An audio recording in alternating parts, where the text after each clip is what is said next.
Hello, everyone, and welcome to Pucks and Brews. I am your host, Michael Shade Sparacino, alongside Liam, the Chillmaster Godimer. And Liam, it's almost that time of the year again. We are on the doorstep. The Stanley Cup playoffs are right around the corner. And of course, here we are with our playoff predictions episode. But first and foremost, Liam, how are you? Shades, it's the best time of year, and all I can say is cheers to another episode of Pucks and Brews, my friend. Cheers. Not sponsored. Again, not sponsored. There is a very unspecified brand of soda in this cup, not sponsored. But if you can guess, you don't win a prize. But you want to take a guess? Get it? Um, I'm gonna say Coke. There's a Diet Coke in here. Very good. Oh, I was so close too. We'll give it to you. We'll give it to you. It's the All brand. right.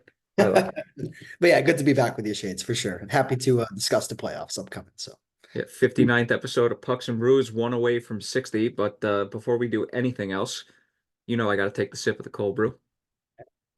take a sip of the now Diet Coke. This was actually a Diet Coke from like a week ago that I bought at the gas station, left in my fridge, never opened until today. So, a little bit stale, but I hope your cold brew is a little bit better. So, It's definitely fresher. yeah. But yeah, I'm enjoying my Thursday, last night of the regular season. Just a mini spoiler, which is not really a spoiler, just a heads up for later in the episode. We are going to edit in at the end of the episode our final two playoff series predictions because as of right now, it is 6:08 p.m. on Thursday, April 18th. Not all the seeds are set in the Western Conference. We have two matchups set. We have two still to be determined because the Kings and the Knights just had to wait until the regular season, the last night, to give us what we need and give us what we want. People need to get bets in here. But you know what? Tomorrow we'll be up early and recording the predictions for both of those series. So, Yeah, so we'll edit that in nice and clean. But well, I mean, shall we get underway? let's just jump right in, Shades. All right. Well, first and foremost, we talked about it last episode because it came at least out of nowhere to the general public, but the Arizona Coyotes will officially be moving to Salt Lake City, Utah, coming next season. And you and me talked about this last episode. It does not come as a shock at all that they are in fact relocating. It was a surprise of how quickly everything was announced publicly and all that jazz, but they will be moving to Salt Lake City. The good news is they already have 6,000 ticket season ticket holder sales to go through. So that's a good promising start. Go ahead. It's a sad day, right, for all Coyotes fans. I think no franchise should have to go through something like this, and their fans definitely and their team as well with a worthy send off to the franchise that now transfers all of its assets, so all of its draft picks, all of its players, all of its team employees to Utah, whatever the hockey club is end up being called, which I think hockey club is in the running. I'm sure we'll get to that in just a moment, but. Yeah, it's a good thing. It's a good thing for the NHL that they're kind of out of that situation in Arizona. I think they tried their best to be patient with it and see if there, was an avenue to make this right and make hockey and NHL hockey specifically in Arizona thrive. But I think when push came to shove, it's 2024, right? And I think you kind of got to look in the mirror and understand that you need all franchises to be profitable, especially when the NHL in the United States is as popular as it's becoming and as it currently is. So Utah is a red hot sports market. And again, 6,000 season ticket memberships sold in the first 2 hours. That says it all, right, Shades? So, but I'm very sad for the Coyotes and their fans. Must say that. Yeah, on that note, it is pretty sad because, we did not want to see a relocation of an NHL team because obviously we wanted it to work in all 32 cities and markets, but that's not the reality of the situation. The move was necessary. It was really needed, but it's going to help the league in the long run. But having 6,000 season ticket deposits in the first 2 hours of sales is a promising start to the Salt Lake City hockey team. Absolutely. And just one note kind of on the hockey side, right? This new Salt Lake City team is getting one heck of a group of players to come Oh in, yeah. really start their franchise. This is not, like an expansion draft. You're getting, I don't want to call them misfits, but the young players, the ones that current NHL teams don't necessarily have a place for on their roster. This is completely different. The past Arizona Coyotes, right, of this season and previous, they're a young, fiery, talented group. And this new Utah team is going to reap the benefits of that before Arizona ever got a chance to. Just one thing I want to mention real quick while we're on this subject. Alex Mariello, the previous owner of the Arizona Coyotes, he has a chance to reactivate the Coyotes franchise, but he must have a quote unquote, and this is from Chris Johnston, a fully constructed new state of the art facility appropriate for an NHL team within 5 years of today's date. That's fair. So there is light at the end of the tunnel because, you had to give incentive, right? If you're the NHL for Mariello to sell the Coyotes to Ryan Smith of the Utah Hockey Club, I guess we can call it. So a lot of moving parts here, but that's where I stand on it in a brief summarization. So. Yeah, as of 21 minutes ago, Darren Dreger reported the sources say Ryan Smith and SEG execs have met with Coyotes players and the staff in Arizona. The meeting went very well following the NHL's approval of relocation. And you know what this offers, right, Shades? Stability. Not just, obviously to the fans in Arizona. I mean, some of them might become fans of the new Utah team, but for the players, right? You're playing at Mullet Arena, not a NHL facility, a college rink. You don't know what the future of the franchise is while you're in the middle of the season. Now, at least there's a little bit more of a fully constructed vision for what this franchise is going to be. And I think they're going to have a lot of success in Utah. And I think the 6,000 season ticket membership sold in 2 hours. That's just the start. So it's exciting. Yeah, it is. And I'm very interested to see, because obviously I think that's going to necessitate a division realignment with the Western Conference. So I'm interested to see what happens with that as well. Right. Yep. Right on. I agree. And they'll be playing at the Delta Center.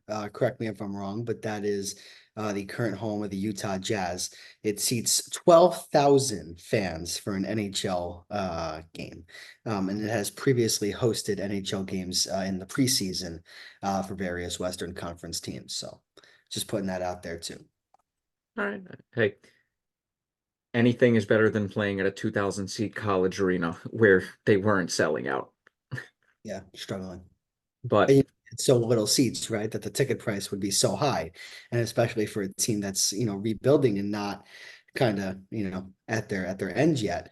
That's a tough bargain to kind of put on any Coyotes fan. And, that leads us to where we are now. So yeah, but I'm hoping, well, both of us are hoping that all goes well and the team gets off on the right foot in the new city.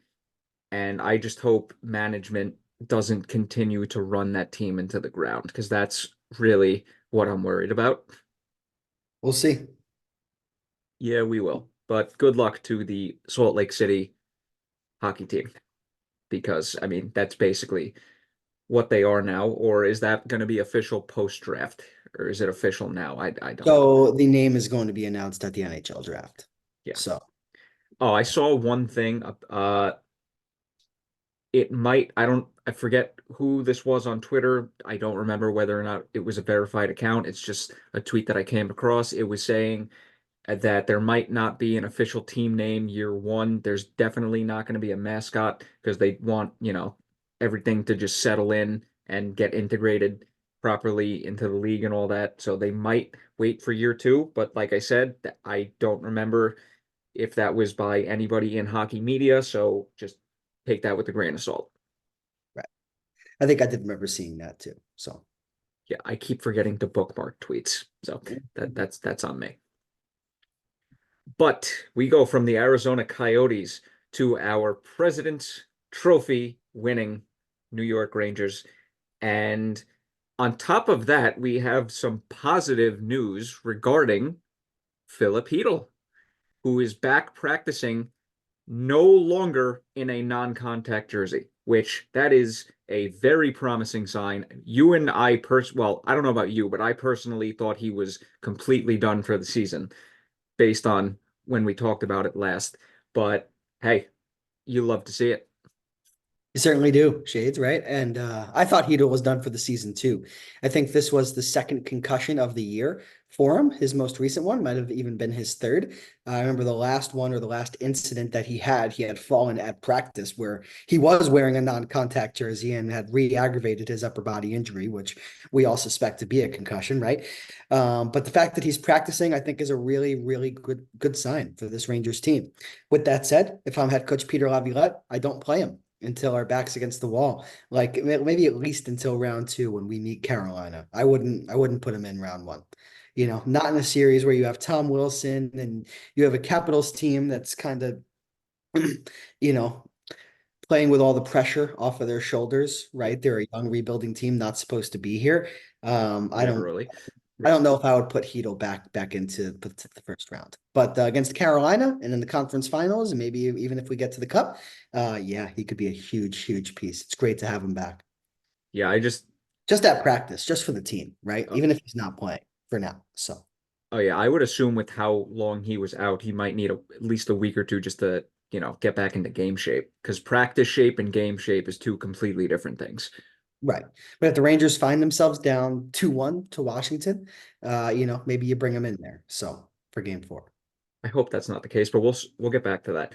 But along with this is going to come the memes of Rangers pulling a Vegas, and if Heedle does in fact play game one of the playoffs, I'm going to be like, all right, well, I complain about other teams doing it, so I'm not going to celebrate when we do it.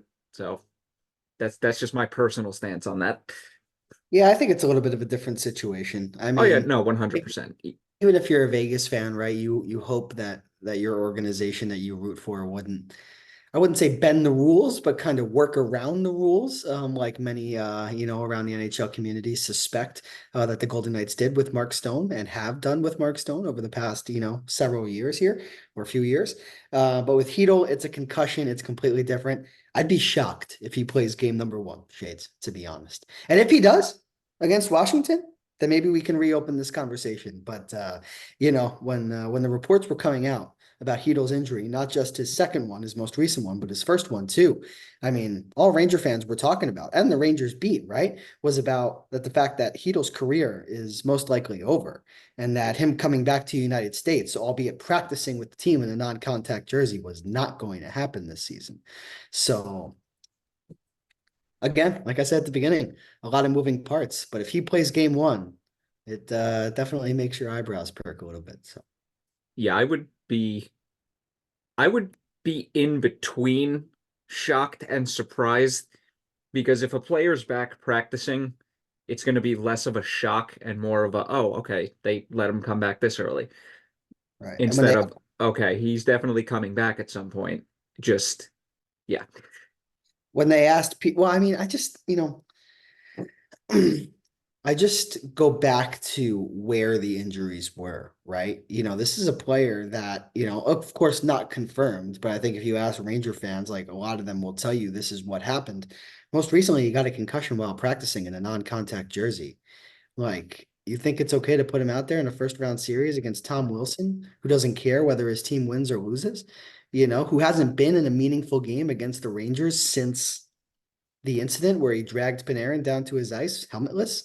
So I don't know. I think you got to understand the matchup. I think you got to understand the players on the other end of the ice. And I think Peter Laviolette is a coach that realizes that. But with that said, the Rangers beat Aston after seeing Filip Chytil back at practice in a non-contact jersey. Is he going to play? And Laviolette says he's not going to disclose any lineup decisions. So that, to me, says, yeah, there's a good chance he's playing. Yeah, yeah. Can't I hate coach speak sometimes because they just try and keep everything a secret. Meanwhile, half the time, not in this instance, but half the time everybody knows that the player is either going to play or not play. But I don't know. Also, one other question, real quick. We can brush on this, Hit it. maybe a topic for another time. But do you play Hedo on the wing? Because you built Um, your team at the trade deadline. bring I a name. would say yes because they acquired Wenberg. That's what I'm saying. So like, I don't know. Maybe does Hedo become that top line winger alongside Kreider and Zibanejad? Do you do something crazy and move Zibanejad to the wing? Maybe trying to unlock his 5-on-5 scoring. Like, because I don't think you're messing with that bottom six. And you're definitely not messing with Panarin, Trocheck, and Lafreniere. No, you're definitely not messing with that line. Keep him away from the fourth line, please, because he's not a fourth line player. I'll just leave So it. Hedo yeah, as a is a very, very intriguing possibility. yeah. I mean, there's really only realistically three spots he can play because they're not putting him on left wing. Right. Now they're not putting him on the left, right? They're gonna put him on the wing, they're gonna put him on the right. Um, Yeah, I mean, there's literally three lineup spots open, and with I don't know, dude, with the way Roslovic has been playing lately, and I could see, I could see Roslovic dropping down to that third line, maybe, yeah. maybe. Then you got Kako too. And then Yeah, no, it's going to be a very interesting situation. yeah, when if and when there comes a time when Hedo is taking part in line combinations, that's when we can go into this a little bit further. But I just think it opens up, an entire world of possibilities for the Rangers in this upcoming playoff run. So great to have 72 back. Awesome, awesome, awesome. Yes, and please don't pull, don't get hurt, please. I'm still having PTSD from when Aaron Rodgers went down game one. He's a playoff player. Shades. Yeah, hey, we I'm not sleeping on the Capitals, but we'll get back to that. But thank God We Heedle's back or is close to getting back. And I don't want him rushed back into the lineup either, especially because he just started practicing in a non contact jersey. I could have said that better, but you know what I mean, within the last week or so. So I would not rush him into game one against the Caps for the exact reasons that you stated. We'll see. See you on Sunday.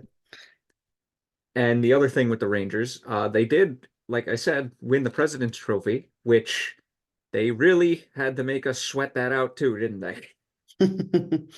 A nice, waiting until the last game of the season, but a nice victory against the Ottawa Senators.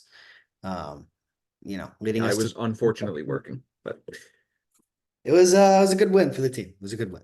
So I'll take your word for it. But first time since 2015, the team has won the President's Trophy. Last time they did that, they were in game seven of the conference final, which we will not speak about the outcome of that game, but the team went pretty far. And Alex Korn and Andre. Alex, yeah, yeah, well, I mean, I can't really, What a shot by Palat over Hank's glove. yeah, it would have been nice if, literally anybody but Hank showed up on the team that night. But Was a tough one, and that was a really good team too. And that's the point, yeah. right? Of winning the President's Trophy, you don't win it if you're not a special group. And the 2023-24 Rangers were a special team. And it just goes to show you that teams' windows can open or close Yeah. like almost instantaneously based on specific moves made in the offseason. And we all remember, you know, 2014 and 2015 were pretty bad off seasons. And the team rightfully fell off because that core was at the basically end of its span. In 2016, right? You lose to the Penguins in five. 2017, uh, you know, good run, but that ran out of gas there. So Yeah, that was the 2016 team. I personally overrated that team because Hank had a great regular season. And this was, before I wised up a little bit to, okay, the rest of the team actually has to show up. And then 2017, I was more pissed about that because I was just like, damn, we had an actual chance. right, yeah, Ottawa, and I don't know if anybody was beating that Penguins team in the conference finals, but what if it likes at least like to give yourself a chance. But this team shades, just real quick. I mean, 50 feet, 55, 23, and 4, 114 points, first in the Metro, first in the league, first season of Peter Laviolette behind the bench. You know, things That weren't always honestly is not too shocking because Laviolette does have a good, rapport for first year head coach as a team of a team. right. Yeah, he absolutely does. But I think you need to give this team a lot of credit. Artemi Panarin, 49 goals, 71 assists, 120 points. What else can you say? He's a major reason why they won the President's Trophy. It's one of the best days of my life when Panarin signed his contract with the Rangers, free agent deal. And this has been the penultimate season for number 10. Vincent Trocheck, an outstanding year. There were not very many Ranger fans who expected Tro to, get over 60 points in the regular season. He ended with what, 77 on the year. So, the power play was great. The penalty kill was terrific. Igor Shesterkin had a tough year at the start, but he finishes his year with Igor-like numbers. And if you would tell any Ranger fan, when he was going through his struggles, that by the end of the year, the team would have won the President's Trophy and Igor Shesterkin would have been locked down really from the All-Star break on. You take that every day of the week. So a special team. Congratulations to the 23-24 New York Rangers. Even if they get swept in the first round, congratulations to the team. Do I not can't put believe that thought in my head. I can't believe I just put that into the universe. Do not. I do that. Oh, God damn it, Liam.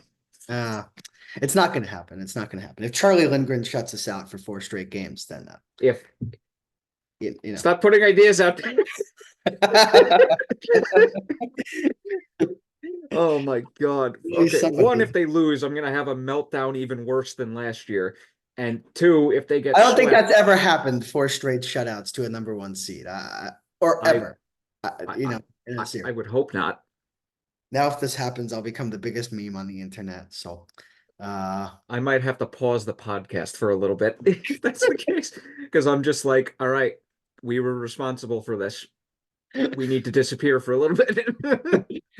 just so you guys know, I am located all the way off the grid. You cannot find me anywhere. I do not work for and just wearing a regular collared shirt today.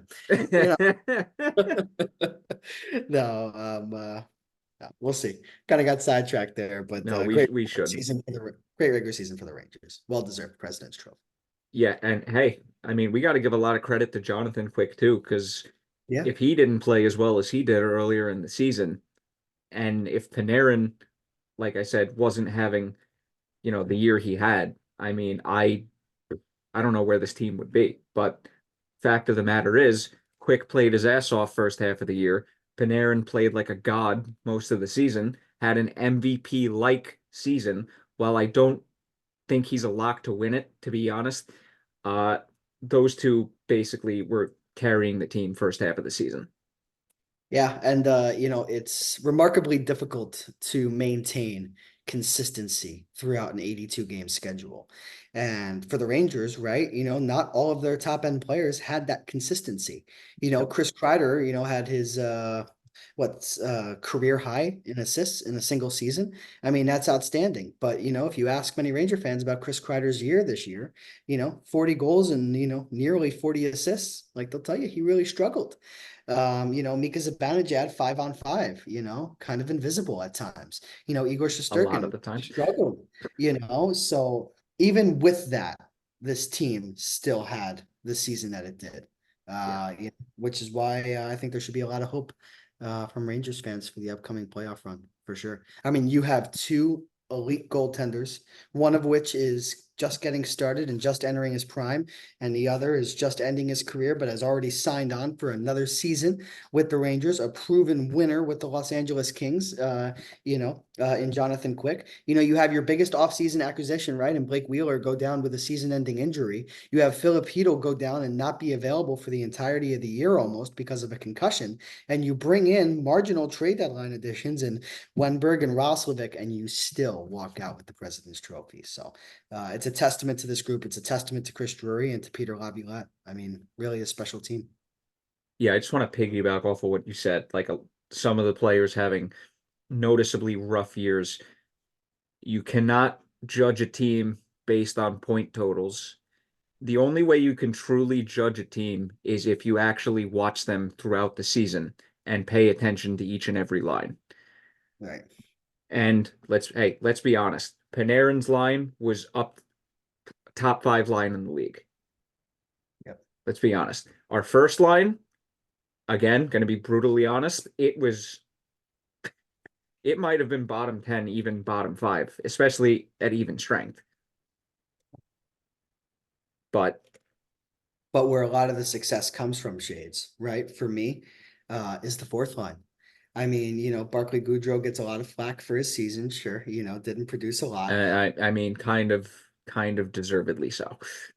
Right, right. But we know Barkley's role. And you bring him around for the playoffs and what, he can add that extra edge, come the postseason. But Matt Rempe comes in from the Hartford Wolfpack, the American Hockey League, and Shades. He played less than half a season with the Rangers in his first year in the NHL, and he's getting chance of his name at Madison Square Garden. I mean, this team has everything. They have grit. They are physical. They can roll all four lines. They have one of the best players in the league. You have one of the best centermen in the league, even though he struggled. You have a power play menace in Chris Kreider. You have Adam Fox, who is a legit number one D man, like one of five defensemen in the NHL who are legitimately number one defenseman on an NHL on a Stanley Cup winning team. Shesterkin, Laviolette, just up and down. I mean, again, just an unbelievable team, really. And you know what? Again, even if the playoffs don't go the way that we wanted, I think if you compare last year's team entering the playoffs and this year's team, I just think you see a more complete group. You see a more together group. You see a more well-coached group, and I think you see one that's more primed and ready for the grit and the hard times that the NHL playoffs bring. To a team even that wins the cup. It's not going to be an easy road. You got to be able to stick together, and this Rangers team has that ability. So. 100% definitely a better coach team this year. I mean, that was apparent from the first 2, 3 games of the season. It's not coincidental, right? That Artemi Panarin really struggled last year. And you change the coach, and you bring in Laviolette, who has coached superstar players before to greatness. And again, this is Panarin's best season, and I think it correlates very much so with that being Laviolette's first year with the team as well. So Yeah, and just to hype on some of the negatives for a second, but you'll see sure. where I'm going with this. So, like, they still want President's Trophy winners, obviously. This was still with Jacob Trouba, let's face it, having a little bit of a down season. The Miller Trouba pairing in general, just looking completely lost for large stretches of the season. Right. The Honestly, our third line has been a bright spot. I have actually really enjoyed watching them all season, but the fourth line is either it was very hit or miss, mostly miss until Edstrom and Rempe got called up. But as soon as those two got called up, it was a shot of adrenaline that this team needed desperately. I think you and I can both agree on that one. Right. And there were a couple additions in the offseason, right? Like Tyler Pitlick and Nick Bonino that you bring in to shore the bottom six. And then, like you said, once Edstrom and Rempe came up, it was that shot in the arm that the Rangers needed. And suddenly those guys were expendable. You were able to move on. You were able to get younger. You were able to get faster. You were able to get bigger. And I think the Rangers were at their best this year when you had Edstrom Oh yeah. and Rempe on that fourth line together. You know how much havoc and chaos you can create in the blue paint when you have two guys who are north of 6'7" standing in front of the goaltender. I mean, wow, oh, wow. And Edstrom and Rempe are skilled. Yeah, It's not like they these guys are just statues who are just big and are just there to get your body in front of the net. No, young, what? energetic, big bodies. Exactly. And That's exactly what this team needed. that's why Matt Rempe needs to be in the lineup for game one. And that's why, even though, he got sent down, towards the latter end of the year, I think even Edstrom, maybe in upcoming years, I expect him to be a big piece of this fourth line alongside Rempe because they both can play and both big, big reasons why the Rangers are where they are right now. So I couldn't agree with you more. Shot in the arm is a perfect way to put it. Yeah, and you brought his name up also. Another player that had a season-ending injury and possibly a career Yeah. ender, unfortunately, based on his age. Blake Wheeler was our first line right wing to start the season. And I find it kind of funny how the biggest, slowest guy on the right side of the ice, right wing that we have, was the only one that looked halfway decent playing next to Mika and Kreider, Right. which that was a little bit of a weird situation. I think it's just experience. I think it's just being in the league for a long time and just knowing the right places to be. Um, you know, but it's really hard to kind of dissect Mika and Kreides' struggles 5-on-5. But I will agree with you there. Wheeler going down with his injury didn't help things for sure. So No, no. But I'm really hoping that's something they can solve, those two, Mika and Kreider, come the playoffs, because if they keep playing the way they've been playing majority of the season, the road is just going to get a lot tougher. I know the stats might not have been there, but I think Mika played better 5-on-5 towards the end of the year. I think Oh yeah, the last week and a half or so, yes. you're starting to see flashes, right, of that explosive Mika Zibanejad. And hey, maybe the Washington Capitals, and again, we'll get to this in just a moment when we get to our predictions, but maybe the Capitals are a team that Mika remembers his 5-goal game and kind of turns it on. So That would be nice if he did. crowd would go wild. Mika, a couple of goals in the first game. That'd be pretty cool. Yeah, All right, so before we get into our playoff predictions, sure. who's going to get the first goal in the playoffs for the Rangers? Man. Um, Foxy. I'll go Panarin. You go Panera? Okay. Yeah. I just think power play, you know, Fox and Panarin, probably most impactful right there. But Fox is a postseason player. I mean, he's pretty good. He's got a couple of clutch goals. Yeah, Remember he's his pretty first good. goal in Carolina in game 7 there? In Pittsburgh too. First goal game 1 at the Garden a couple of years ago. He's got that clutch gene, but I say Foxy. You say Brett, so we'll see. I No guarantee you both of those two are going to be on the ice and it's going to be somebody else. Zibanejad, his first 5-on-5 goals since. Literally, when that happened, I texted my friend, did Mika just score 5 on 5? Am I imagining things? Yeah. But We'll see. yeah, yeah, we'll see indeed. But once again, congratulations to our, our fan favorite team, the New York Rangers, on getting the President's Trophy, first time in 9 years. And well, let's just hope they do better than last time. Because if they do, it means they're going to be in the Stanley Cup final. You know what I'm saying? I do. I do. And that would be really nice. But like you said at the start of the episode, I think our road is favorable, but we'll get to that in our predictions. Yes, we will. And now we finally get to our playoff predictions. Like we said earlier in the episode, the Kings and the Knights, they still have to have their division slash wild card spot figured out because both of them play tonight. And yeah, we'll edit those in at the end of the episode. But let's start in the Eastern Conference first. Since we were just talking about the Rangers, let's keep going with them. New York Rangers versus the Washington Capitals for the first time in 9 years. And might I add, they played each other 2009, 2011, if I remember correctly, 2012, and 2015. I might even be missing a year. 2013. So 5 times in the salary cap era. This is going to be the first time without Henrik Lundqvist in the net. Increase for the New York Rangers, but Ovechkin's still on the Caps. And, well, I think both of us agree that we both have the Rangers in this series. Yeah, I'm going to take the Rangers, but I'm not going to sit here and discount the Washington Capitals.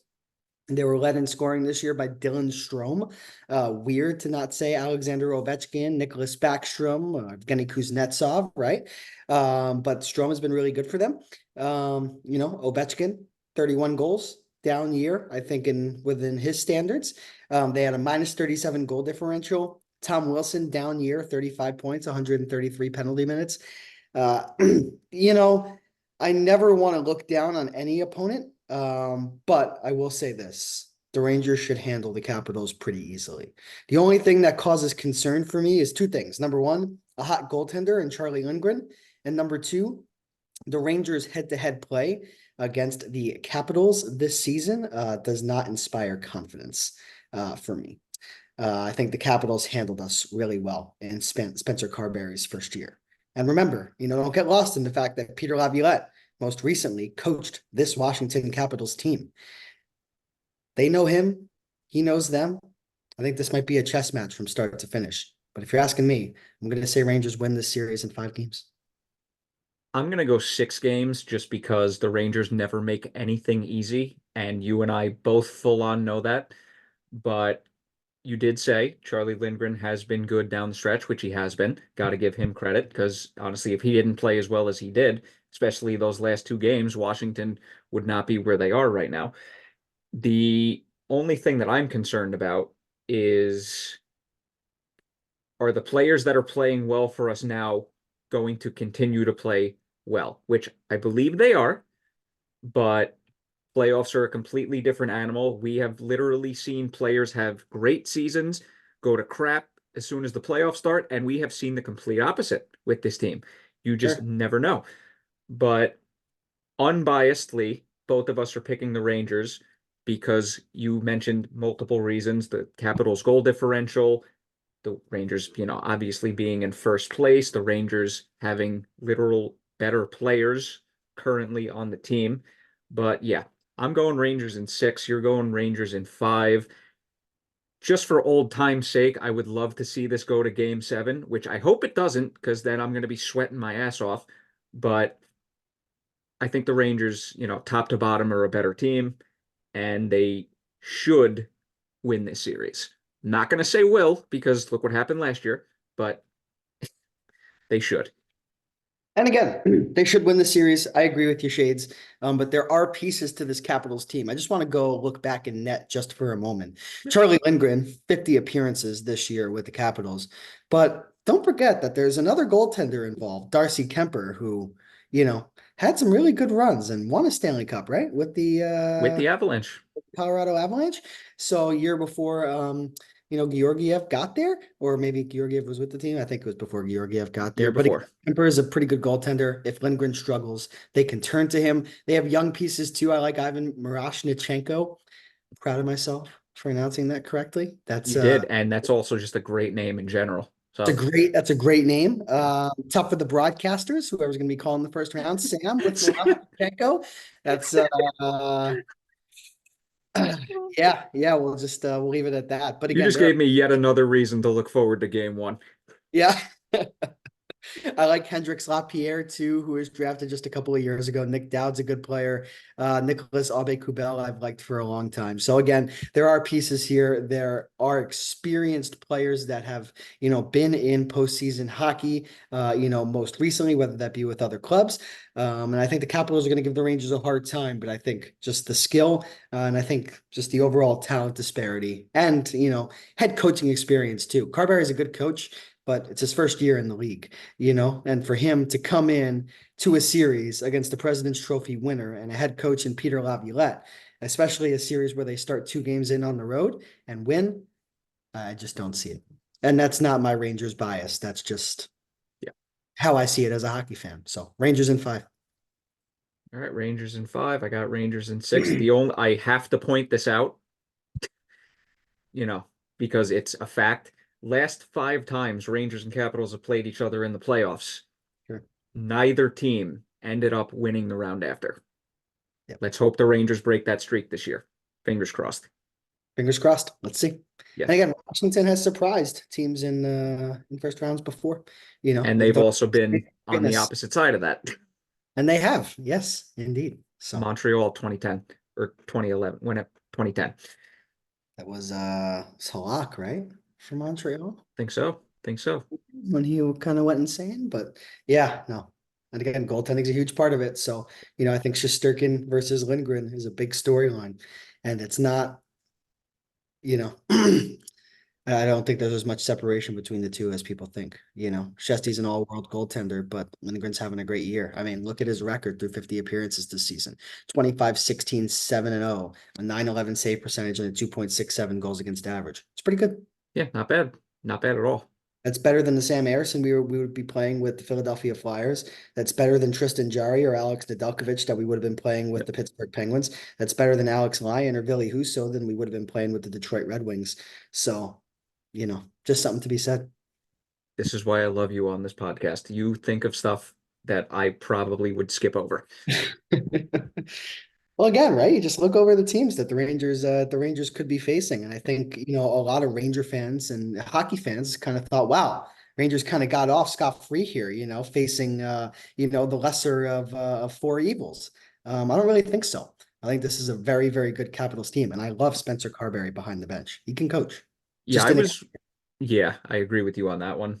With the inexperienced head coach. I was watching NHL Network last night, and they did in fact for a minute talk about the Capitals' goal differential, and yeah, they were saying that yes, they were on the bad side of a lot of blowouts, but their record was actually relatively good in one goal games, which is it was very part of good. the reason why I'm leaning towards 6 games and not five. Rangers are going to have to score 5 on 5. And I think the Rangers penalty kill is going to need to step up. I know the Capitals power play hasn't been as lethal as it's been in years past. Of course, no Nick Backstrom, no Evgeny Kuznetsov. But again, this is still a PP that has John Carlson, Alexander Ovechkin, Tom Wilson hovering in front of the net. So, I think special teams is going to be a big factor too. And the 1 goal game statistic, you know, I think that's something you keep in your back pocket, right? In case the Rangers don't run away with this thing. Oh You yeah. know, Capitals keep it close. That's their avenue to going and winning this series. So, I see where you're coming from with that 6 game prediction. Yep. Moving on. Next up, we have the Carolina Hurricanes against the New York Islanders. I could go on a rant right now saying how the Islanders don't belong in the playoffs, which, in Yeah. my opinion, they don't belong in the playoffs, or they deserve to be in the playoffs less than the Capitals based on the sheer amount of wins. But I am not going to. It is what it is.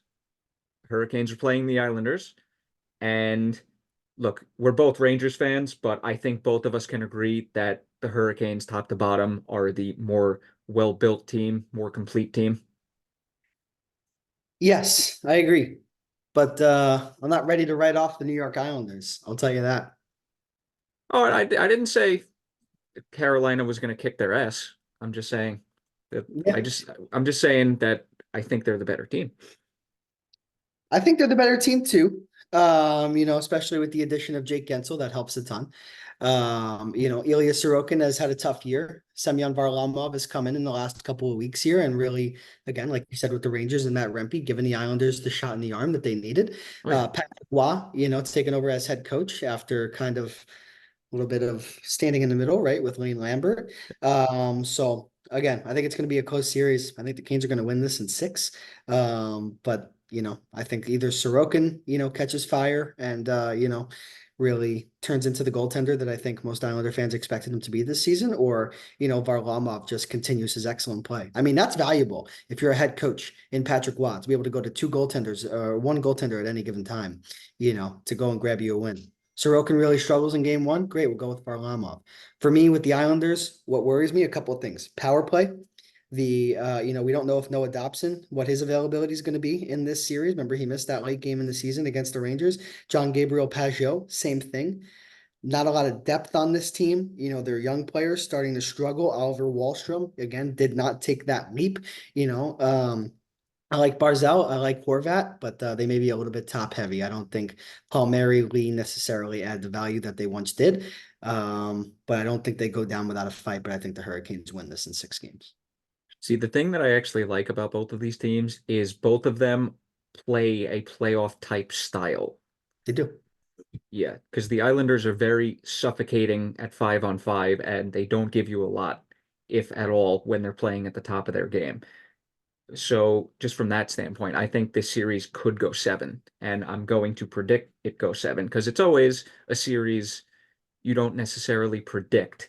And I think I will just go out on a hunch here and say that this one will go 7, but the Canes, in the end, will squeak by them. I agree. I think it's gonna be a close series, but I'll go 6 here. So, you know. But I can't stand here on April 18th or sit here rather and say that I would be stunned if the Islanders beat them. I don't really know if I would be. I I don't know. There's something left to be desired with this Hurricanes team for me. My friend Mike, as I was texting him earlier, he said pretty much the same thing. He just worded it very differently. A little more But extras in there. yeah, a little bit. I could, but the thing that is different for me about this Hurricanes team is they actually, for once, went out at the trade deadline and got the big fish in Jake Gensel. And adding Kuznetsov on top of that didn't hurt. Yeah. It did not hurt. Got two other guys to play alongside Aho and Svechnikov, who that is going to be a player to watch in the series because he was miserable down the stretch. I Yep. have a Hurricanes fan named Justin, and he is telling me, or was telling me, that Svechnikov was going through the worst stretch of his career down the stretch, which that is definitely going to be something to keep an eye on because he is a type of player who plays physical and is great, style wise for a playoff series against a team like the Islanders. So if he is asleep most of the series, that's just going to make life harder for the Hurricanes. Yeah. And there's a lot of players that I like in that role, for me, for Carolina specifically, right? Jordan Martinook, Jesper Fast, Stepan Nason, there are a lot of players in that bottom six that grind and really fight for loose pucks and fight in the corners along the boards, in order to just get that chance. So, for me, I think the Hurricanes are a really well-built team, well coached. There's something left to be desired. Wouldn't be stunned if the Islanders pull off the upset here, but I think Carolina will get it done in 6 games. And again, like it comes down to the same point that I made with the Rangers and the Capitals. Just comes down to talent disparity for me. I just think the depth of the Hurricanes versus the Islanders depth, the way that each of these teams perform at special teams, Right. and a coach in Patrick Waugh who has only had kind of less than half a season to kind of get acclimated with his group before the playoffs start. So that's awfully difficult to fight through. But hey, Waugh, Barzell, and the leadership group, including Anders Lee for this Islanders team, forced this club into the postseason. And sometimes special runs tend to happen when you do that. So Hey, I have seen worse teams than the Islanders make deep runs, so I wouldn't exactly be shocked if the Islanders win, but I would be surprised. we'll see. Game one, Going okay, Sunday, Sunday, Saturday. Oh boy, oh boy. I'm gonna go Saturday, but I in real, I have no hold on, idea. I got you. It is Saturday. It is Saturday. It is Saturday. Yeah, and speaking of Saturday, we have the Boston Bruins going up against the Toronto Maple Leafs. I wanted this series just for the memes. I'll be honest with you, I do not take either one of these two teams seriously as an actual contender, but the hockey world needed to see the series again. Yeah, I'm excited to have the Leafs and the Bruins playing once more in the first round in the Eastern Conference. I think a lot of people are writing off Toronto, and I think Toronto is going to surprise them, and I think they're going to win this series. And I think they're going to win this series in 6 games. See, I have been going back and forth on this series all day. The thing that I can't get over is the disparity in goaltending between both teams. If you're asking me to pick which team is in better position, it's by far the Bruins because I think Samsonov has underwhelmed since he got traded to Toronto, and the Leafs are not what they were last year. I thought they had a much better team, at least on paper this year. If Matthews doesn't have the season that he has, we'd be looking at things a little bit differently. Right, right. I will say though, after Samsonov was put on waivers in the middle of the year, and each NHL team had a stab at him to bring him in, he's been much better. But I don't know. I kind of think this is the year for Toronto to not disappoint. But again, maybe that was last year, winning a round. But eventually getting stopped in their tracks by the Florida Panthers. But I think Toronto has a little bit more to give, and I think that they're going to win this series in surprising fashion over the Bruins. I think it would be a surprise. Again, I still Bruins led the haven't Atlantic for a majority of the year, right? So again, I still haven't completely made up my mind because there's just I don't know. I look at Toronto's lineup, and outside of the big four, this lineup does not inspire fear at all. It really doesn't. I mean, Domi had like 8 goals this season. Bertuzzi, frankly, had a mostly terrible season. You have Ryan Reeves, Connor Dewar, Pontus Holmberg, Nick Robertson has struggled mightily at the NHL level. Bobby McCann is honestly one of their better players and is going to be great for them in this series because he plays a physical style, which is going to go great against the Bruins. But the Bruins, I thought they were going to be coming out of the Eastern Conference last year, and then we all saw that, they blew that series against the Panthers, where they went on to go to the Stanley Cup final. But I don't know. It's just Pasternak is leading the way there. Marchand still got it. You got Charlie Coyle, who had a good season. Zacha had a good season. DeBrusk is great in a playoff type atmosphere. Trent Frederick, even though JVR and Pat Maroon are, towards the end of their careers, I don't know. It's just I like Boston's depth better, and especially on defense, I like Boston's defense core better because, Morgan Riley is if Morgan Riley's being forced to be your number one defender and you're going up against Charlie McAvoy, Hampus Lindholm, and Brandon Carlo and a good rookie season from Andrew Peeke on the other side, I don't know. I'm leaning Boston. I got to be honest with you. Yeah, for me, I kind of look at it in a different way. I look at Austin Matthews, with his historic season, with his goal scoring, and I see Boston kind of on the downturn. A lot of overtime points, kind of led them into the first place in the Atlantic Division for a lot of the year. Then they blew it to Florida at the end of the season, who end up to go on and win the division, right? I like the goaltending in Swayman and Olmark, but that's about where it ends for me. I don't think there's a lot of center depth. Marchand, a year older, no Krejci, no Bergeron. The back end leaves a little bit to be desired. Peak acquired, like you said, from the Blue Jackets at the deadline. Has added some stability to the back end, a good defensive defenseman. Did I Uh, say rookie season for Peak? If you so, my bad. you did. If And so, so my bad. he came out of Notre Dame in 2018-19, so yeah, not too bad. But again, I think that Toronto's going to win this series. And I think again, like I'm not saying that it's not going to be a surprising result. It definitely is. But I think sometimes when you're making predictions for the Stanley Cup playoffs, you got to go against the grain a little bit. And for me, I see the Boston Bruins as a team that's heading towards the downturn of where they are right now as a club. And I think an early postseason exit is coming.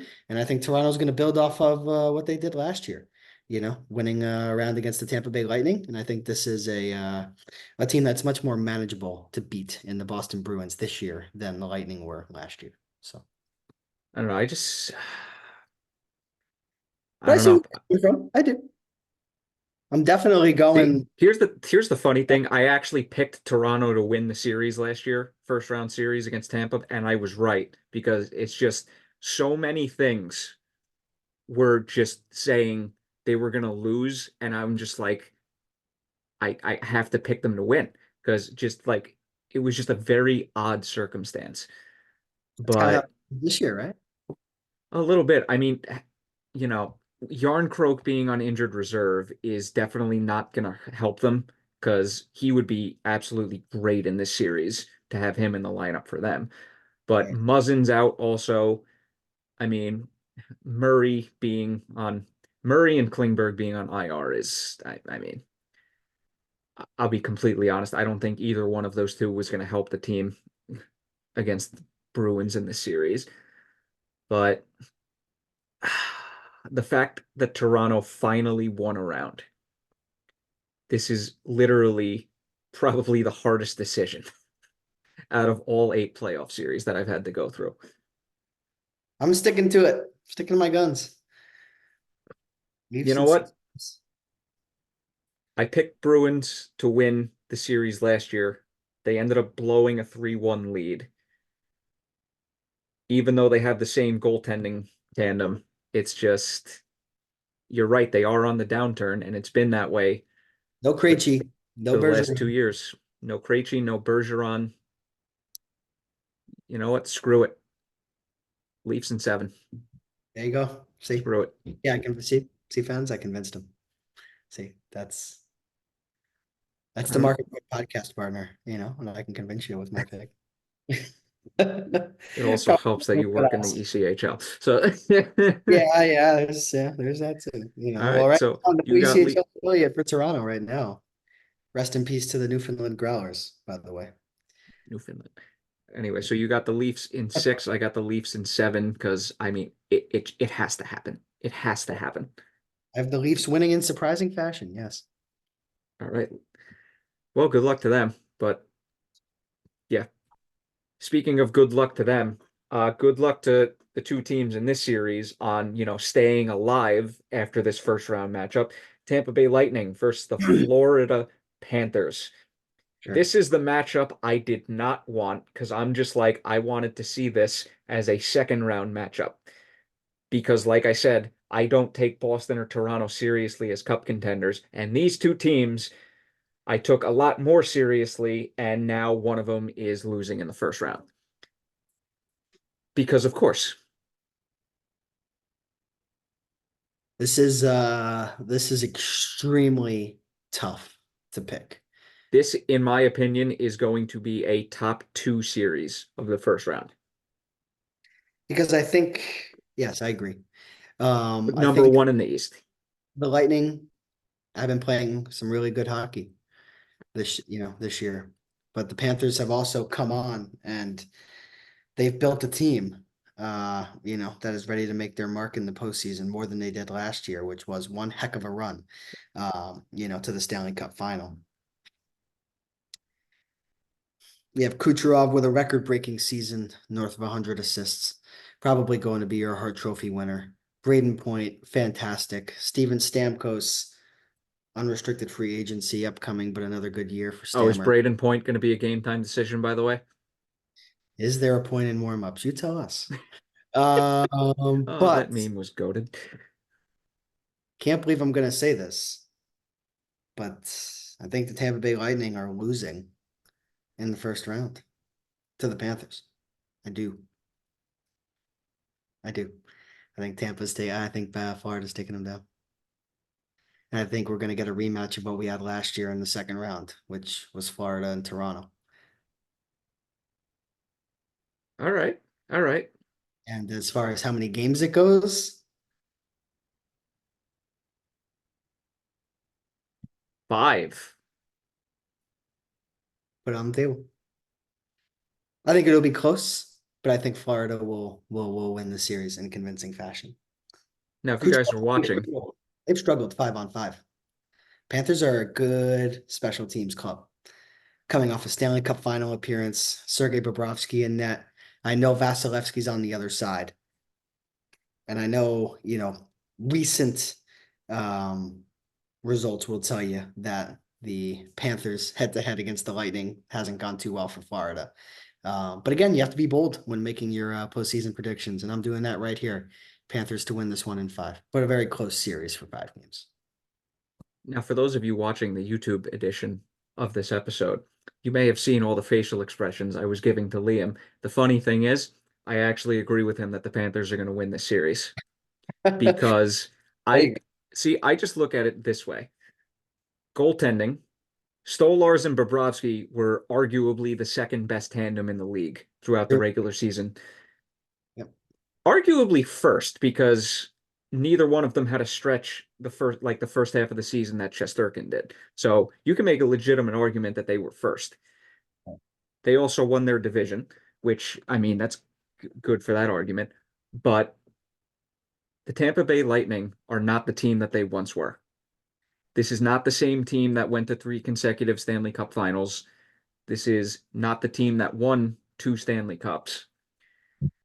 I don't just ever since they made that move for Jeannot, I feel like things have just been on a downward trend for them. Right.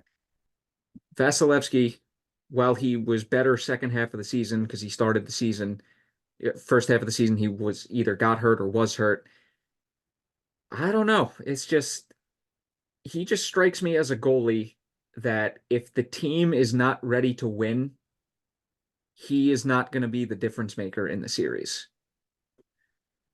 That's just my personal thought. Yes, You have Kucherov, who had a 100 assist season, 144 points. Fifth player ever to do that, by the way. We forgot to mention that earlier in the episode. Connor McDavid being the fourth one, literal days before, which incredible. Braden Point is a monster in the playoffs. You still got Steven Stamkos. You still got Victor Hedman. Yes, Vasilevsky's good, but I stated my reasons earlier. One thing that I keep going back to is Matthew Tkachuk is on the other side. You have barely heard his name this entire season. For a team that has Sam Reinhart, who had, I believe it was Sam Reinhart that had the 50-goal season, correct? I believe so, yes. Yeah, for a team that Alexander Barkov, who this is the stat that put me over the top with choosing the Panthers. And again, I forgot to bookmark this, but apparently there were 8 5-on-5 even strength goals scored against Barkov's line when he was on the ice. I could be slightly wrong on this because I'm pretty sure it said Barkov and somebody else, but that tells me that they are a shutdown line who is also not a slouch offensively. You shut down Tampa's first line or control them at least, your percentage of winning the series goes up mightily. You got to stay disciplined. You have to take advantage of your power play opportunities, and you have to win your games at home. That's the keys for the Florida Panthers to win this series. And by the way, Sam Reinhart, 57 goals this season, 94 points. So, and 27 power play goals for Sam Reinhart this year. So, Not bad. Not and bad. also we're forgetting about our old friend, right? And Vladdy Tarasenko, who also is playing with that team. And again, just like you spoke about it, I think you hit the nail on the head, Shades. It's all about the depth, right? Yep. Who are I you? like I like Florida's depth better, to be honest with you. Who are you past your first line? Who Yep. do you have? What does that look like? And I like Nick Paul, I like Tanner Jeannot, I like these guys individually. But when you look at the roster on the other end of the ice, it's deeper. I won't say more talented. I won't say that, Paul Maurice is going to out coach John Cooper because very few coaches are able to do that. But I look at everything in this series. Yep, I see the 100%. Panthers winning it. So Hey, I'm just defense. Give me Florida's defense any day. I mean, come on. You got I almost said Victor Hedman. You got Aaron Ekblad, Brandon Montour, Nico Mikkola, Dmitry Kulikov, and Gustav Forsling. sure. And Dmitry Kulikov is a third pair defenseman at this point in his career. You look over to Tampa Bay. I mean, you got Hedman, you got Chernak. After that, it kind of falls off a little bit because even though Dumba's 29, I don't think he's the defenseman he once was. And then you have Calvin DeHaan, Hayden Fleury, Darren Radish, and two other guys whose names I don't even recognize. Solid team. And I didn't even mention Mikhail Sergachev because he's on LTIR and I haven't heard anything about him coming back. So that's definitely Sergachev not who going to got help them. injured against the Rangers, remember? Yep. So that's a huge loss. And I don't know if Vasilevsky is going to have enough to single-handedly keep the Lightning in this series. And I think the Panthers are battle tested now. They know what it takes to win. Oh yeah. Like an awesome run for sure last year, but it had to be tough to swallow. So I think their season coming to a halt against a division rival in the Tampa Bay Lightning in the first round after winning the division and coming back, might I add, from a little bit of a difficult start to the year to win the division, especially after the trade deadline when they brought in Tarasenko. There were a couple of weeks there where they were struggling towards the end of the year. Mightily. They're firing on all cylinders and they're playing great hockey going into the postseason. And that's what scares me the most about any team when you're playing really well heading into the postseason. That's what the Panthers are doing. Yeah, and like you said, with the Lightning specifically, they have a bunch of players that you like. Sorelli, Jeannot, Hagel, Mott. I don't know. It's not a group that strikes fear into me anymore.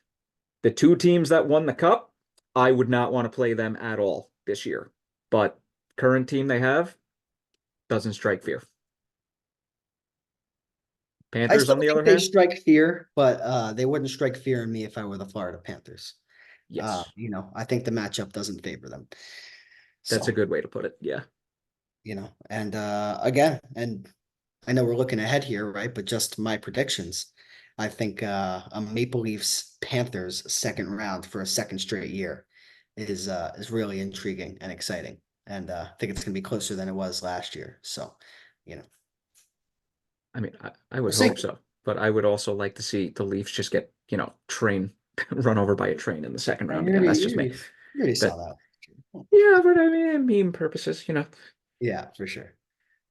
But yeah, so we got both of us have all four of those teams advancing to the second round, and on we go to the two Western Conference teams where we will edit the other two in at the end, like we said.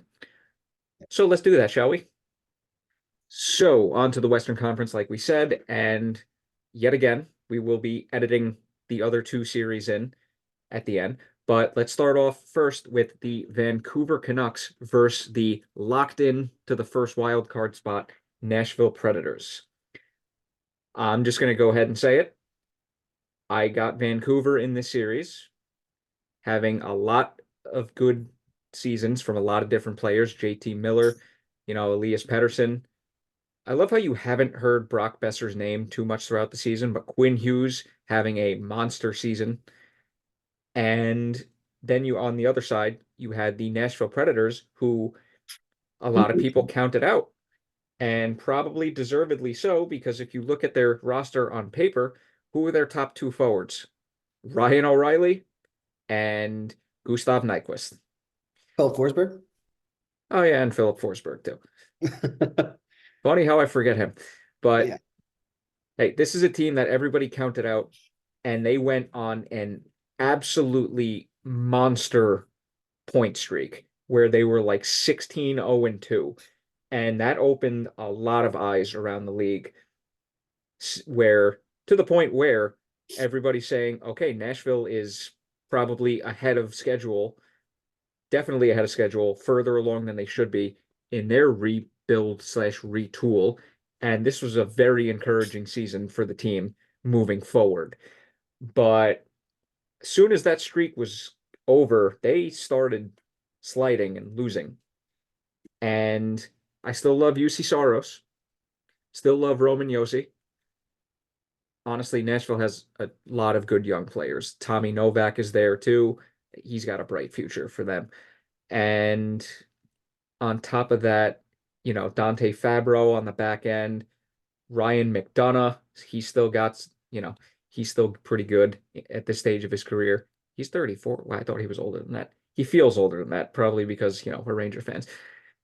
But I mean, adding Luke Shen as a depth piece, I mean, you got Jeremy Lauzon there too.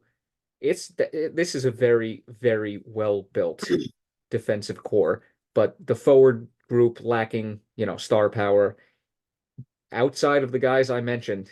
I mean, they acquired Jason Zucker at the trade deadline. They got Anthony Beauvillier also, but I mean, this is literally a forward group that does not strike fear at all. And then you go to the other side of the coin with the Vancouver Canucks. And like I said, JT Miller had an absolutely monster season. Quinn Hughes, absolutely monster season. Pettersson, great season. And I just think, with the addition of Pod Colson this season, or I think it was last season, but he stuck in the lineup this season. Lindholm, he's, he's their second line center. He's been pretty good since the trade. I don't know. It's just I got Vancouver in this series, and I think I'm gonna go in five, just because I think Nashville's sliding that much. But I have been talking for way too long. What say you, Liam? Shades, we agreed most of this episode, but we'll disagree here. Upset City. I think this is going to be our first major upset in the playoffs. I think Nashville's going to win. I do. It might take them 6 or 7 games, and I'll solidify it, and I'll go 7 games. But Vancouver has not been playing great hockey since the All-Star break. They've struggled a little bit. They've been a little bit mediocre. Like you said, talent disparity, as we mentioned in the previous matchups. Yeah, of course. Besser, Pedersen, Connor Garland, you look at the guys on the back end, how terrific they are. Philip Roenick, Quinn Hughes in net, Thatcher Demko, Rick Tocchet has come in and, becoming the head coach towards the middle of the last year, replacing Bruce Boudreau. He's been fantastic. I think he's one of the Jack Adams candidates at the end of the season for leading the Canucks to a Pacific Division title. But for me, I look at Nashville and I see UC Saros, who can steal a series.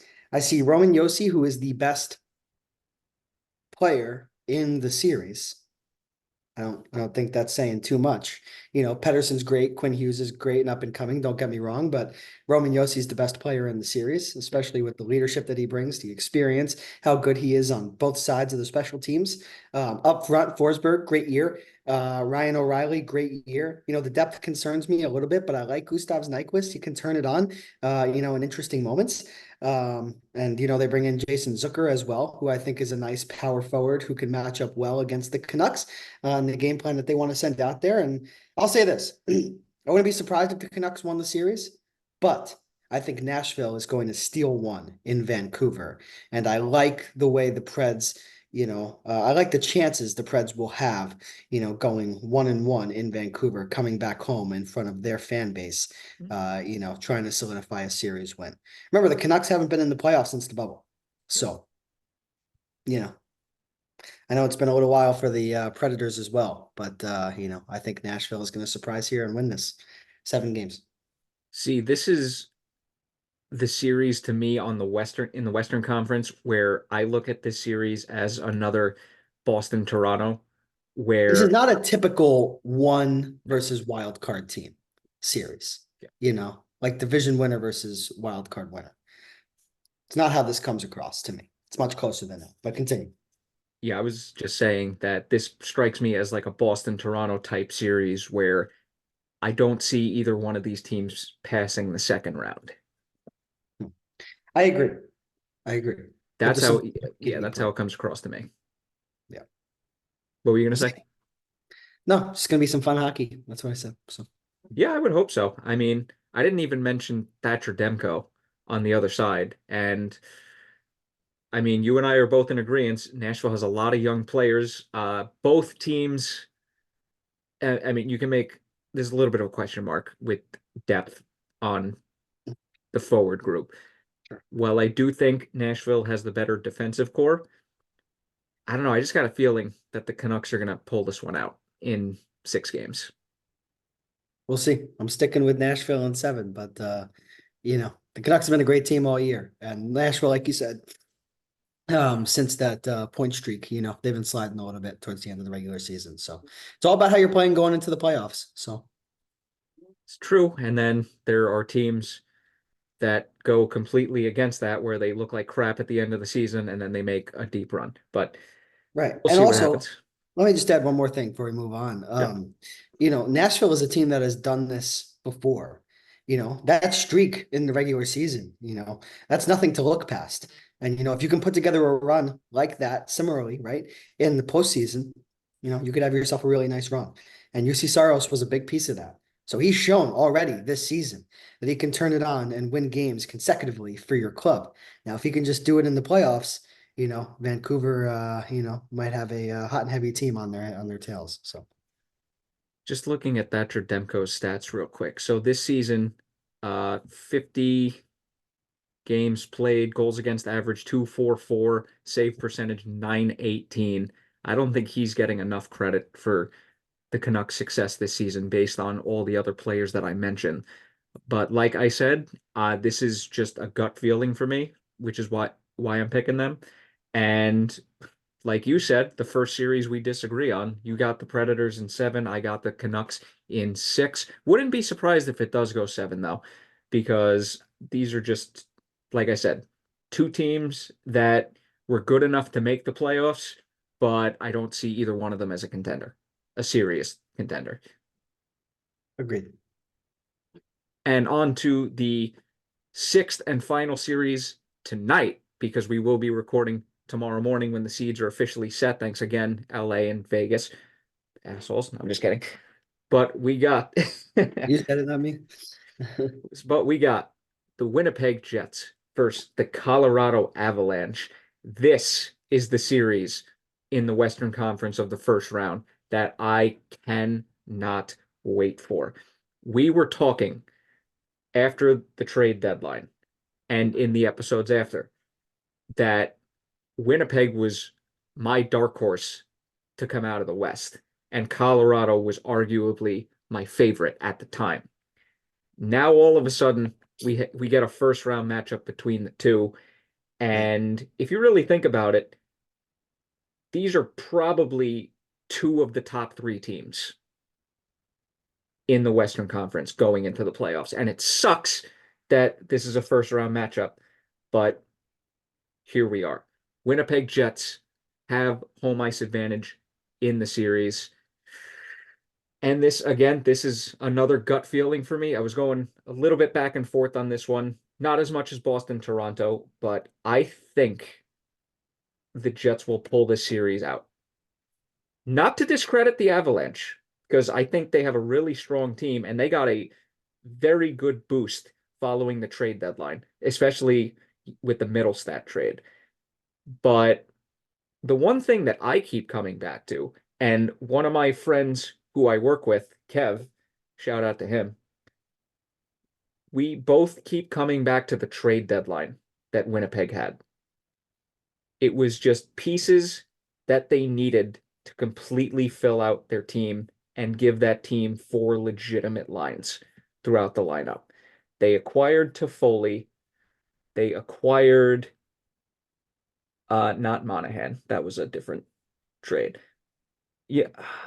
Hold on one second, just for the sake of accuracy, but Toffoli was in fact one of the trade pieces they picked up alongside Colin Miller, who is going to be, not as not as flashy as a name. But okay, Monahan was this year, so I was right. Okay, so they acquired those three players, and now all of a sudden you have a good team, and that made them a really good team. I'm just saying, Colorado's got a great team too, but I just think Winnipeg's going to edge them out. I'm going to take Winnipeg too, but for a different reason. Hit me. I'm going to take Winnipeg because of the goaltending. And Alexander Georgiev has not been great this season. And standing in between the pipes, 200 feet on the other side of the ice, is perhaps the best goaltender in the entire league in Connor Hellebuck. And I'm saying that as a Rangers fan, right? So Oh, with the Georgiev, season he had, can't dispute it. for sure. Georgiev, 3.02 goals against average and a save percentage of 897. That's coming off of a season last year, remember, in which the Colorado Avalanche did not reach the Stanley Cup final, where he had a goals against average of 2.53 and a save percentage of 918. I'm sorry, that is a 0.21 point drop off from your goals against average. I'm sorry, more than that. For your save percentage, rather, and for your goals against average, nearly 0.5, differential between the two seasons. Georgiev doesn't inspire a lot of confidence in me. I like the Middlestat trade, but that also weakened their back end a little bit, which I think they needed to fortify. I think they did with Scott Walker at the trade deadline, acquiring him from the Flyers, which I like. Sean Walker. But you don't get faster that way. And facing a team like the Winnipeg Jets, who thrive off of their team speed and their ability to produce off the rush, that scares me. And especially with Georgiev not being as sharp as he's used to being, like he was in his first full season with Colorado last year. So yeah. I'm going to take Winnipeg to win this series. I do think that it's going to be a longer series. I don't think it's going to go 7. I think Winnipeg will win it in 6. Did I say how many games or no? You did not, no. I did not. Before I say that, I'm just going to go back to the trade deadline acquisitions by the Avalanche. Sure. Outside of Middlestat, Sean Walker, Brandon Duhaime, and Yakov Trenin was an underrated one. But I can't agree with you more about the goaltending going into this series. Winnipeg with that lineup in front of Connor Hellebuck, with the season he's been having, that's a dangerous hockey team. Right. No ifs, ands, or buts about it. That is a dangerous hockey team. And they're good, especially on the back end too, with Morrissey and Pionk, and Oh, yeah. they're a strong team. Shifley's really good up the middle. They have depth. They're a team that can take down the Avs. They are. Oh yeah. And they are my dark horse against my favorite, going back like 2 months ago. I'm gonna stick with my dark horse and go Winnipeg. Right. But we're also talking about the Colorado Avalanche, who won the Stanley Cup 2 years ago. I think the series is going to go seven. I think this is going to be a fast-paced series, a hard-hitting series, and an overall just great hockey series.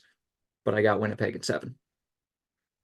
I have Winnipeg in six, but I could agree with you more. I think we're, in agreement on, most aspects of this series. So Now, do you think that this is going to be the series of the first round, or do you think it's going to be Tampa, Florida? no, I think there will be a better series. I think it might be Boston, Toronto. Um, Interesting. All right. that I think Florida Tampa is going to be good, but like I said, I thought it was going to be short, so I don't know if that can be the best series. Um, yeah, let's see what a couple of the other Western Conference teams have in store for us. With tonight's results. Yeah, and well, we said again, we're going to edit it in. So enjoy the edit, everybody. So I actually lied because I forgot to mention something, but let's talk about the scenarios in which these two teams can flip-flop, those being the Golden Knights and the Kings. So I'm going to try to break this down as simply as possible after playing mental gymnastics for like an hour, driving myself nuts at work earlier. But if both teams, do the same thing, the matchups will stay as is. That means if both teams either win in regulation or lose in regulation or lose in overtime, matchups will stay the same as they currently are with the standings. If Vegas wins, that automatically will keep the matchups the same. If Vegas loses in any fashion and the Kings win in any fashion, they will flip flop. If both teams lose, the only way LA can jump them is if the Knights lose in regulation and the Kings lose in overtime, because that will both put them at 98 points, and the Kings have the regulation wins tiebreaker over the Knights. So there you go. Let's make a mini prediction here. Who do you think is finishing where?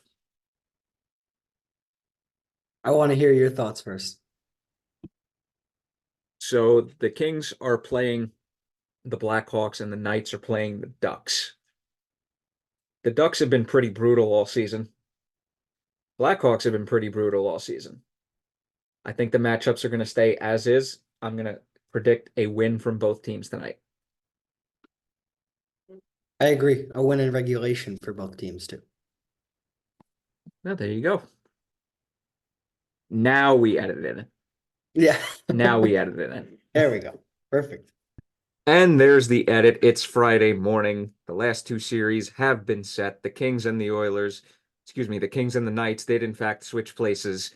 And here we are because the Dallas Stars are going to go up against the Vegas Golden Knights, and the Edmonton Oilers, for I believe the third straight year, are going to go up against the Los Angeles Kings. Anybody who's watching, Liam is laughing because I just edited out a horrendous mistake, and which actually was pretty funny. I But thought you were going to do it again. I almost did. I Yeah. almost did. That would have been really bad if I had to go 3 times. But like I said, it's the next morning, haven't had my coffee yet. And of course, our prediction goes awry yet again. These two teams do, in fact, switch places. But before we go into the nitty gritty of, we will talk about the Dallas Stars versus the Vegas Golden Knights first. I'm going to give my flat out prediction and say the Dallas Stars are going over in 7. And this is going to be a hard fought series, arguably the series of the first round.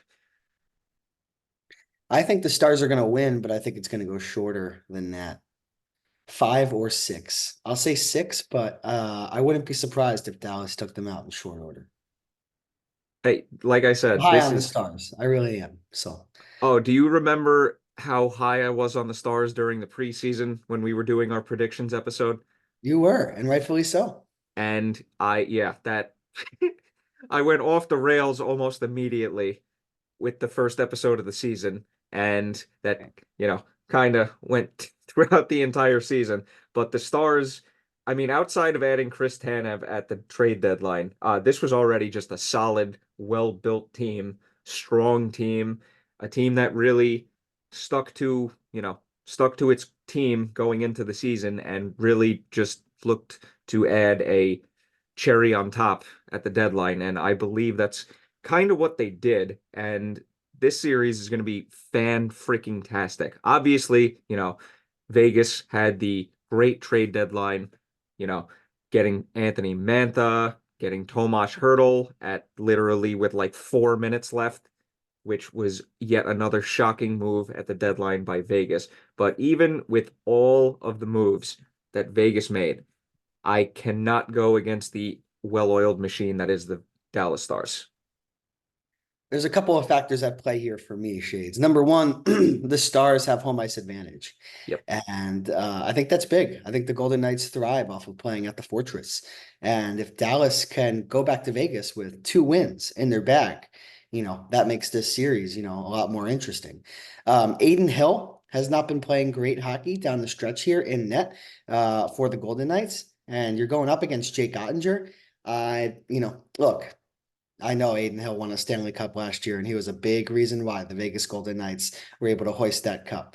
But again, like we spoke about yesterday, it's all about how you're playing going into the postseason, and that doesn't just stand for the team; that stands for the goaltender too. And Ottinger is just on top of his game right now. I mean, he made the most nonchalant stick save I've ever seen. Hmm. I'm sure you saw that highlight that made its way through social media yesterday. Oh, But I did.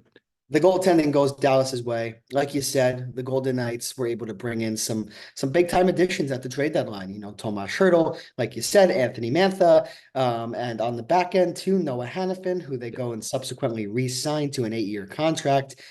They're loaded, but for me, the difference in this series lies in net, and I have underrated the Dallas Stars for many years here consistently, and this is going to be one where I do not do that. And I think Dallas, with home ice advantage, the better goaltender, and a more complete team, are going to beat Vegas.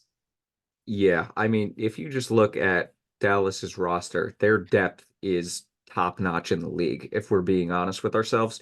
I mean, Yeah, obviously, Ben and Sagan have been there forever, but then you have had the young guys come in like Rupe Hintz, Jason Robertson, yeah. Mason Marchment, and even Wyatt Johnston has been great on his rookie contract. And then you got guys like Craig Smith, a resurgent Matt Duchene this season, Evgeny Dadonov. And then if you look on their back end, Joe that's a Pavelski, by the way, too. Just want to add Joe him in there. Joe Pavelski with another Yeah. 30 goal season, I might add. Yep. Notice how I said all of those players before him, that this team is just loaded up front. Just goes And to speak to the depth. Yeah. exactly, and on the back end, I mean, you're getting carried by Miro Heiskanen, Esa Lindell, and Chris Tanev, and you still got Yanni Hakanpää, who is actually pretty underrated okay, underrated maybe not, but I would say underappreciated defenseman around the league, certainly. And then Underrated name, underappreciated defense. Yeah, absolutely. And then Ryan Suter and Thomas Harley, who's been a good young defenseman for them, with Niels Lundqvist, former Ranger. But that's just overall solid blue line. Like you said, Jake Ottinger is one of the best young goalies in the league. And I said it earlier a few minutes ago. I'm going to say it again. This series is going to be an absolute battle. Could be the series of the first round. Both of these teams just know how to play playoff hockey. And this is going to be a spectacular series to watch. This is going to be a fight for sure. And whoever is awaiting the Golden Knights or the Stars, right, after round number one, they're going to have a pretty beaten and battered team coming their way. One addition that I'd like to mention, you touched on him, Chris Tanev. I think, when you go into the postseason, I think it's underrated sometimes just picking up the right player at the trade deadline for your team. Maybe not the most flashy player, maybe not Patrick Kane like the Rangers did last year, or maybe not Tomas Hertl like we talked about with the Golden Knights, or even on the back end like Noah Hannafin. But Chris Tanev has been steady, underrated, and stable on that Calgary Flames back end for a long time. And Dallas may have just gotten the big fish. So I love that addition. I would argue he's more of an addition to the back end than Noah Hannafin is for the Golden Knights, which is why I'm choosing, big reason why I'm choosing Dallas to win this series. So A lot of cards at play here, but it just speaks to the depth that the Dallas Stars have. And again, I'm not going to overlook them this year. And big first round win against the previous year's Stanley Cup champions would do that. So Yeah, and we have seen in recent years where a team either wins the cup or makes the final and then bows out early the following year. I believe we're going to see that again this year with this Golden Knights team. I believe I'm pretty sure it has happened more recently than this, but I remember vividly, right? The Washington Capitals go and win the cup in 2018, and next round they get bounced, or next year they get bounced in the first round by Carolina, and that was an up and coming Carolina team, and it's like, whoa, they just took out the Stanley Cup champions, and now look at Carolina. They've again forged a nice consistent playoff run for themselves year after year. But for this series, Stars in 6 games. But I'm excited for it to get started. And whoever's, again, like I said before, whoever's awaiting the winner of this series, um, you're going to face a pretty beaten team because it's going to be a battle from start to finish. Oh yeah, and I believe that it happened with the Colorado Avalanche last year after winning in 2022. Right. Yep. It's been Yeah. a lot of hockey for me personally, so I gotta Oh yeah. No, gotta trust think me. back. But yeah, no, exactly. They bowed out early for sure, whether it's the first round or not. So Yeah, and Vegas, their blue line is nothing to scoff at either. I mean, they still got a solid group in Petrangelo Martinez, Shea Theodore, Braden McNabb, Noah Hannafin, and Nick Hague. And still got a solid team up front, but I just think Vegas has enough to take them down. you mean Dallas? Yes, I think, yes, Dallas. Gee, told you, no coffee. I think Dallas has enough to take them down. And we didn't even mention Jack Eichel or the possibly most likely returning Mark Stone for Vegas. This team is just absolutely loaded. But I don't know. I'm just Ve not Vegas. Dallas has proven me wrong the last couple years, and I'm finally buying into that team as a legitimate threat to win a Stanley Cup because over the past few years, they've shown that they might actually be able to be a team that will go all the way. So, You and me both, Shades. And just one note on those Golden Knights players that we failed to mention. Jack Eichel, of course, having another great year, right? I mean, he's dynamic, special teams 5-on-5, so you got to watch out for him. But specifically with Mark Stone, right? This is a player coming off of a lacerated spleen. I don't know what he's going to look like in this first round series, and like talk about this cap circumvention all you want, working around the rules, whatever. I do believe at the end of the day, Mark Stone has serious back issues.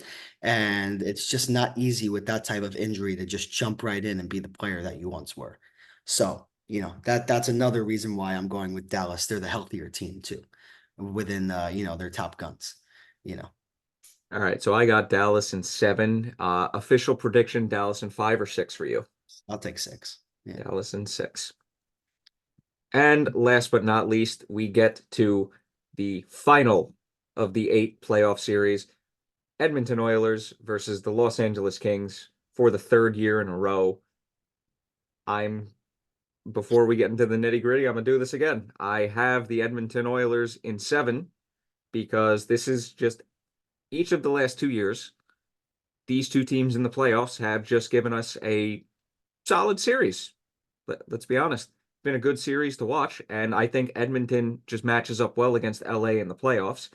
And especially since LA made the trade for Pierre-Luc Dubois, I think that ended up hurting them in the long run, which you're going up against Connor McDavid, a guy who's firing on all cylinders, as well as, a Zach Hyman that has 50 goals and Leon Draisaitl. And they're not too bad on the back end either, especially after the Ekholm trade that propelled them to, a terrific post All-Star game run last year. But I don't know. The Oilers are literally one of those teams where they're good, but I don't take them as a serious threat. And the Kings, I just don't buy at all. What are I your do thoughts? I do view the Oilers as a serious threat. Um, they've come around on me. If their goaltending can just stand up, I really like just the team that they've put out there, back end, up front, and with that. It's time to get a little crazy, right? When you do playoff predictions. Remember, if you go back to our season predictions episode all the way back, right? To early October, I said that the LA Kings were going to win the Pacific. I was very, very high on the Kings. With that, the Oilers are going to sweep them in 4 games. Ooh, whoo, wasn't expecting that. I was not impressed with the way the Kings played last night at home against the Chicago Blackhawks. And you could say that it's one game and you can say that it's, the final game of the season, and that's fine. But I just look at the way that the Oilers are playing. Again, 2 losses to end the season for them, but one's against the Coyotes, a game that I think every team wouldn't want to lose, but if you're going to lose one, I guess it's that one. Um, McDavid, amazing season. Draisaitl, fantastic. Zach Hyman, 50 goals. McDavid finally has that legitimate compliment on his wing in Zach Hyman. There's good depth here in Warren Fogle. I like Holloway, who's a rookie for them, up front. On the back end, I think that they're good. A big fan of Ekholm. I think Darnell Nurse has been overhated throughout his career. And most importantly, Stuart Skinner has established himself as a number one goalie. So go win that first round series and go do it convincingly. So third time's the charm for Edmonton, even though I'm pretty sure they've won both series. But I think they're going to do it again in short order here. But you got to get crazy for the Stanley Cup playoffs. You never know. So Oilers in a sweep. But I can't wait for the Kings to sweep and then, just put the clown makeup on, you know. Well, I mean, you did But we'll predict, see. We'll see. you did have a pretty bold prediction earlier in the episode, so I did. I had a couple. So you did. All right, so I got the Oilers in 7. You got the Oilers via sweep, and I'm gonna even be paying more attention to this series because, like I said, it's two good teams that match up well against each other in the playoffs that give us a good series, and you can't really hate on that. right. Yeah, exactly.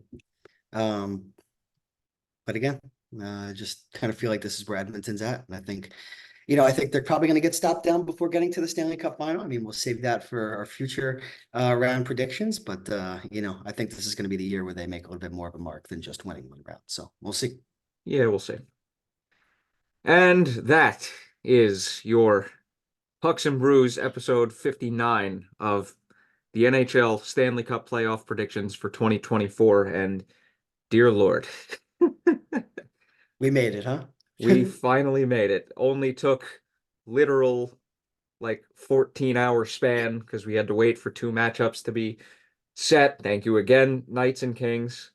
But we'll get over it because we love hockey. And over the course of the next 2 months, whether the Rangers go all the way or whether they lose first round, I will be watching as much hockey as possible outside of work because I work a lot of nights.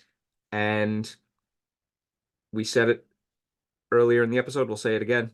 It's the best time of the year. That it is. Not my current drink, but Yeah, cheers. I My have old soda from last night. Cheers. yeah, cheers. I'll cover up the yeah, Yeah, we can get that. We can get I'll that cover for up the label this time. Yeah, there you go. Kind of But hard to do that with the cold brew, to be fair. So, you know, yeah, I mean, slap I the could label. do that with the I really hope we don't get copyright strike for that, but I don't think we will because I'm sure Duncan will take the free publicity. I literally went not sponsored and then I kind of took the drink away. So Right. I think we'll be okay. But best time of the year is coming up. This has been Pucks and Brews episode 59. We'll be back after the first round for our recap of the first round and predictions for the second round. In the meantime, please on YouTube, our Facebook page, Instagram, if you want to, even though I kind of stopped using it, follow us on our socials listed in the description down below. You could follow us on our personal Twitters if you want to, also in the description down below. Liam tweets a lot more than I do, and rightfully so, because, he's better at Twitter than I am. But I don't think there's a better at Twitter. I don't know. there is. I'm pretty far down the list. There's some great people on there. There's some idiots on there. There's some just scum of the earth, and then I'm like somewhere in the middle, maybe There just are a below the middle. lot of idiots on Rangers Twitter. There A are a lot. lot of idiots on Twitter in general. Some of them are just funny idiots that are worth the follow. The other idiots are block them. Yeah. But yeah, And it's enjoy. X now. It's X. Oh yeah, it's still Twitter to me, damn it. But I hope everybody enjoyed this episode of Pucks and Brews. Please like and subscribe on the YouTube channel. Helps us out a lot because I forget to mention that all the time. And we will be back in approximately 2 weeks. See ya.